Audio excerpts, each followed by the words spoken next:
go, give and take. The less I say, the better. Can I get you anything? No, I'm about to take off here. Okay. So I'm going to be pulling back here soon. From the paper? I've done my damage. It's time for them to take it and make something of it. Oh, okay. I'll probably be in Monday, maybe Tuesday, and not so much after that. Well, I'm happy to keep going, even without you here. You know, you and I haven't really sat down and talked about the situation, about how you're doing here at all. Well, you've been busy. I've meant to. I offered you the job, took you under my wing. It's part of the deal. Great. I'd love your feedback. Go on and sit. I've worked with a lot of young people over the years, interns, new hires. I've got a pretty good gut sense for people's strengths and weaknesses, whether they have that certain something to make it in journalism. It's tough business, a lot of stress. Definitely. And I have to tell you, you don't got it. Now, guts can be wrong. Mine's been wrong before, but not often. I thought I was doing okay.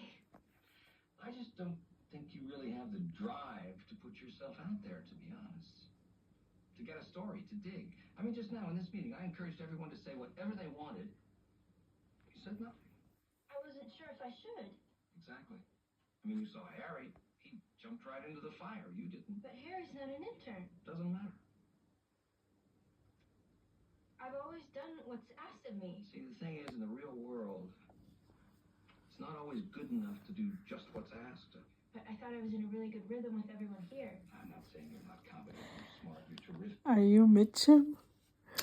Are you Mitchum? I'm not Mitchum. I'm just saying they You nerf her were character. talking smack about her bringing coffee. You like literally saying whatever he was saying before. Mitchum. Are you Uncle Mitchum? Making a point about Rory's character, that they gave her such small tasks for someone who is supposed to be that brilliant. It doesn't make sense. And now that this also doesn't make sense, because now this boss man is just this is the worst kind of management style, where you take someone who is at the bottom of their career, the beginning of the beginning, and you demotivate them with such big sort of generalizing sweeps. You don't have what it takes. That is such a bad leadership, bad management. But it makes sense for someone like him, because he's actually not a manager or a leader. He's a businessman. He buys companies, right? He has his father's money and he's buying. That's very different from someone who would probably run this institution, because they would understand that talent needs to be nurtured and taken care of, and people change. Rory's not even 25. She's not even, she's barely drinking age, right? So for him to say that to her shows that he is a bad leader, right? And yeah, I mean, maybe they're doing it to show that he's an asshole or something. I don't know why they're doing it. But that's what I was referring to, Like, he says you don't have what it takes for journalism. Again, journalism, okay, I'm not a journalist, but journalism not having a meeting and bumping into and jumping into the middle of it. Journalism is about gathering facts and data and information and writing. What about her job, about her internship, was anything to do with writing, editing, skills of nothing? It was nothing there. So for him to comment on her journalism skills is nonsense. He's right to say that she doesn't have the business skills, right? But she's not here for business anyways. Or that's what we thought. Yeah. Again, anticipating needs. Actually, you make a great assistant. Pause it. I'm sorry. You see, he brought her to humiliate her. You see, we don't know what's gonna. I don't know what's gonna happen next. But let's track back. She goes to their parents' house. Parents say she's not right for her family. He comes, apologizes to her, says, "I'm giving you a bribe." Says that, she says, "I don't want your bribe because I'm better than that," right? So she has integrity. He says, doesn't matter. I don't care about your integrity. When life gives you an offer, take it, right? So what he's looking for is to find a way to get her to work for him and then humiliate her. So you could see all of this as a way for a rich person to get back at her, so that he wastes her time and he demoralizes her. What would he get out of it? He humiliated her. Yeah, what? He broke her why? spirit. Yeah, but what would he get out of it? Well, she will never be. It's competition. Competitive people like breaking other people. That's it. They get the pleasure of putting No, someone I down. think he agrees that she shouldn't be marrying in his family. Probably that too. Exactly. So she loses her confidence. There's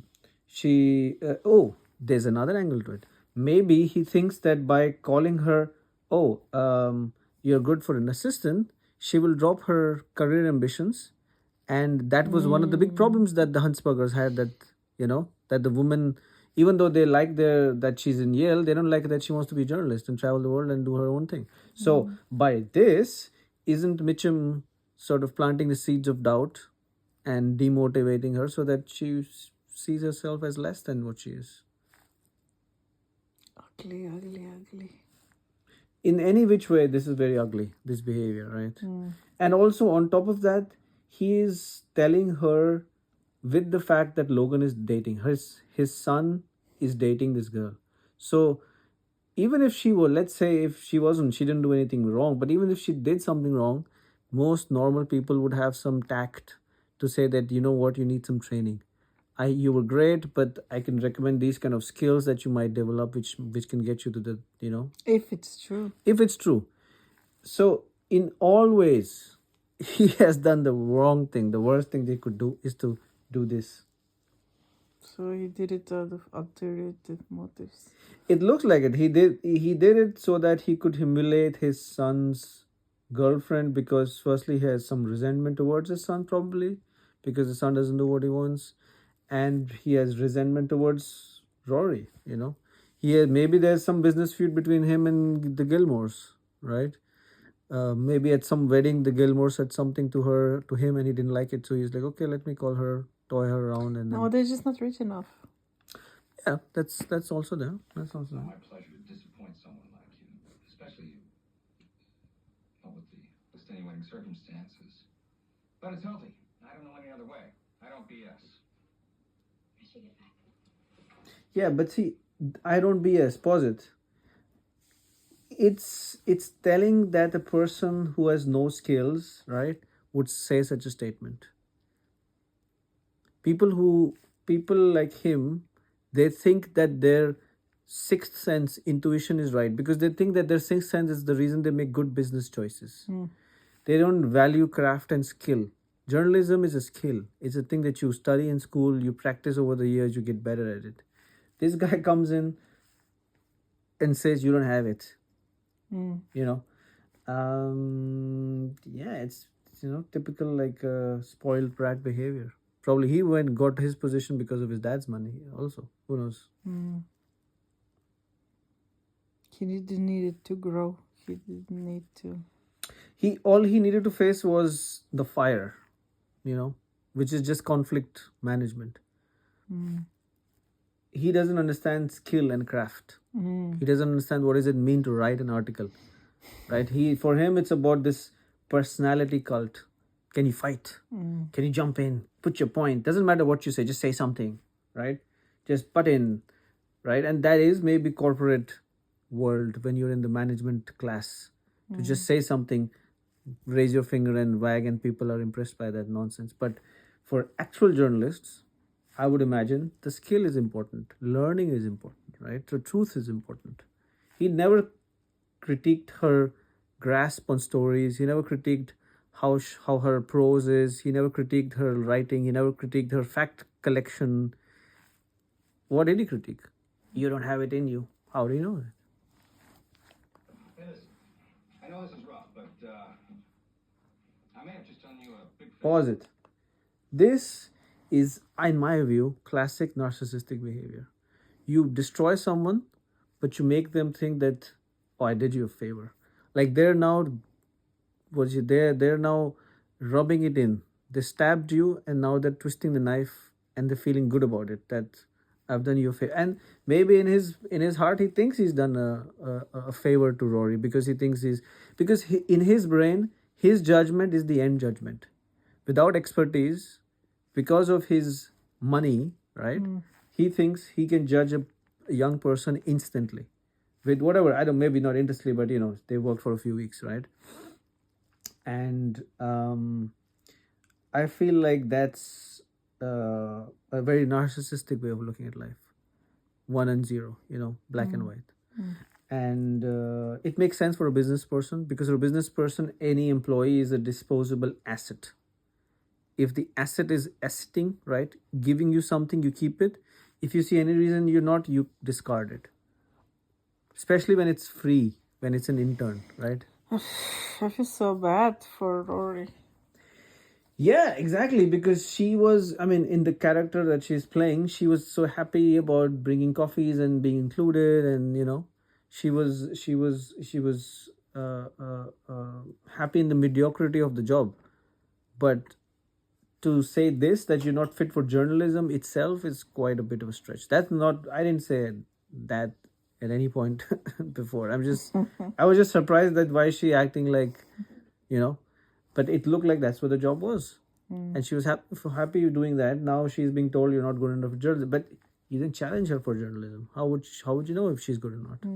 And even if she's not good, I don't believe that such young people can or they shouldn't be trained for anything. It's like imagine this, right? She's not even graduated her university, not even a bachelor's degree.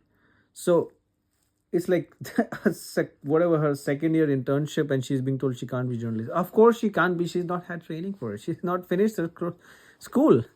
It's like saying to a doctor you can't be a doctor because in this, after studying 2 books you can't be a doctor. Like, that's such a, you know what I mean? She doesn't have it. No, see, that attitude that you don't have it is a classic sign of a parent, of a authority figure who does not want to teach. Teaching is a very difficult and patient-filled task. Selfless. Right?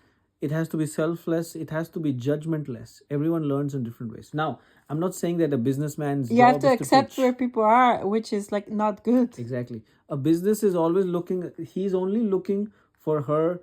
Is she there? Which is there is somewhere where I can extract value out of her, and he can't. So and a nicer person, everyone in the business world does this kind of things, but a nicer person would have said that in a better way. Just maybe not said anything at all, right? Just said, what, let's see in 6 months, a year, 2 years, how do you do? Right now it's not the good, you know what I mean? Like, if let's say she said, okay, this is getting over, should I continue? He could have said, no, I think this is enough. And then, She'll get it. yeah. See, again, it's not that giving a feedback is wrong. It's that the feedback is nothing. There is no feedback. The feedback is a narcissistic judgment, a devaluation, This feedback. Yeah, this feedback. A better feedback would have been exactly the things he said, right? And one more point. You should never judge someone if they don't know that they're being judged.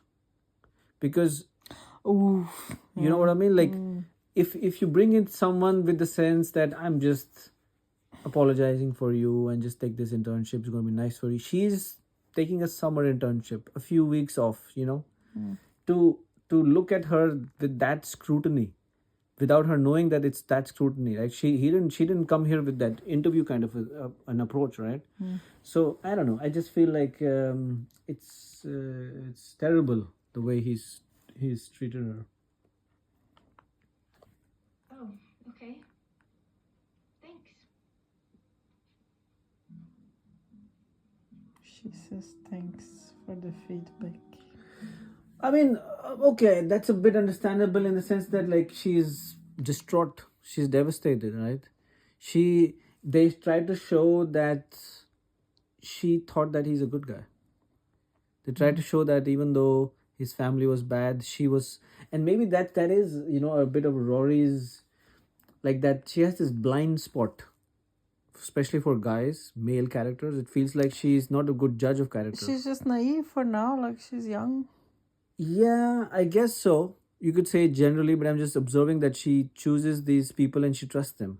And she trusts, like, she trusts guys much more naively than she trusts girls or women. She didn't have a father. I don't know if they're trying to make her character because of that fact, but like it's now she's lost, right? And she's not lost when she's arguing with Paris. She's not lost when she's, so it's